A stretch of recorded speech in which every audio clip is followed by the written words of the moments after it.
The Calendar Kids Meet October by April Martin. This is October.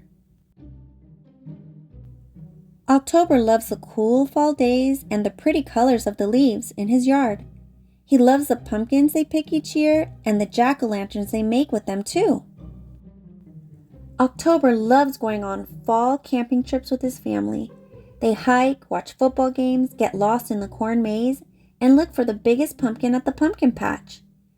This year, they brought October's closest friends, September and November. October was so excited to pick out pumpkins with his friends. They planned to look at every pumpkin in the patch. They were going to hunt for the biggest pumpkin of all. It didn't take them long to find the best pumpkin in the patch. "Ouch!" October shouts. "That's not a pumpkin, that's me!" September, October, and November giggled the whole way back to the campsite. The friends were happy they found the best pumpkins in the patch. But now their fall camping trip was coming to an end.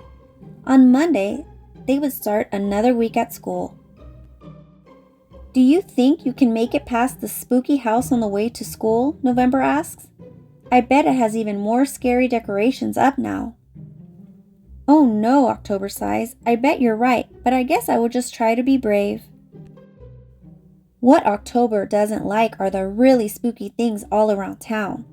Every day he sees the extra spooky house on his walk home from school and runs as fast as he can to hide from it. It even ruins his afternoon because he is so scared.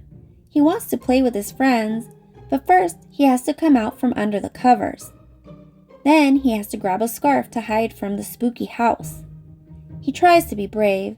It takes him a really long time to be ready to play. Plus, he looks really silly. The next morning, October's sister had a surprise for him before he left for school. She made his favorite fall food, pumpkin muffins, for breakfast. When October woke up, he got dressed for the cool fall morning. He ate his pumpkin muffins, said bye to Boo, his pet spider, and walked quickly to school. "Oh no," he thought. "There it is. I can do this. I can do this. I will be brave." He took one peek at the spooky house and ran all the way home. Nope, not today. November was right. It's even spookier now. By the time October made it home, he was out of breath. He couldn't speak. He couldn't bear the thought of going outside again. It didn't help that it was foggy outside, and the house was the spookiest it had ever been. Thankfully, his older sister was still home and asked him if he was okay. He told her about the spooky house down the road. "Oh, October, those silly decorations aren't real. Come on, I'll walk with you to school. Let's go." October held on tight to the door. He didn't want to go. He couldn't imagine walking past the spooky house again. He would rather be at the pumpkin patch getting mistaken for a pumpkin again more than this. October's sister giggled. "Come on, scaredy cat, let's go. You're going to be late for school."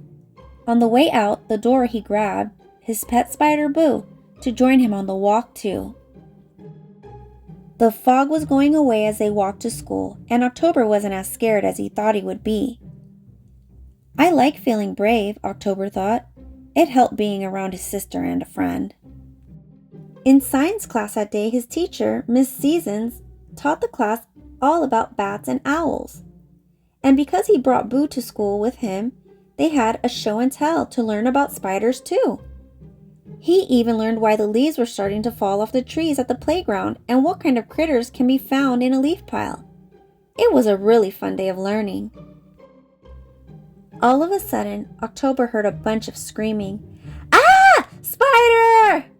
"Oh no, Boo! Boo, where are you?" October shouted. The class made a mess running from the spider. October looked all over for his pet. He couldn't see him anywhere. Boo was too small. At the end of the day, October still could not find Boo. He was so sad. September and November told him it would be okay.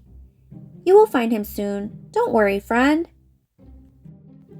"Did you know a spider's eyes twinkle at night?" October asked.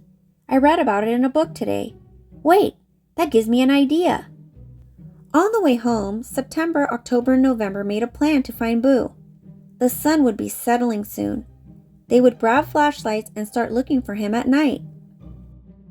October ran to his home so fast, past the spooky house without even noticing, and grabbed his flashlight. First, they passed a bunch of kids in costumes. October thought they looked more silly than scary. "Have you seen a black spider anywhere?" he asked. The kids shook their heads, no, so off he went to look some more. Boo! Ah! Boo! Ah! Why did you have to name him Boo? November asked. Now I'm scared. October giggled, but he knew it was time to go to the spooky house again. This time at night. October was afraid of the dark. This was too scary, but losing his pet was even scarier. He spotted some eyes up in the tree. Ah! What's that? He shined his light and spotted an owl. Whoo! Whoo! She said. Oh, hi, Mrs. Owl. Just me, October replied. Next he heard some flapping in the wind. Ah! What was that? He shined his light and saw a bat. Oh, hi, Mr. Bat. You're not very scary to me anymore. I know all about owls and bats, and now I'm brave. Finally, October was at the spooky house. It looked extra creepy. It was covered with cobwebs. Plus, he lost track of his friends in the dark, and he was all alone.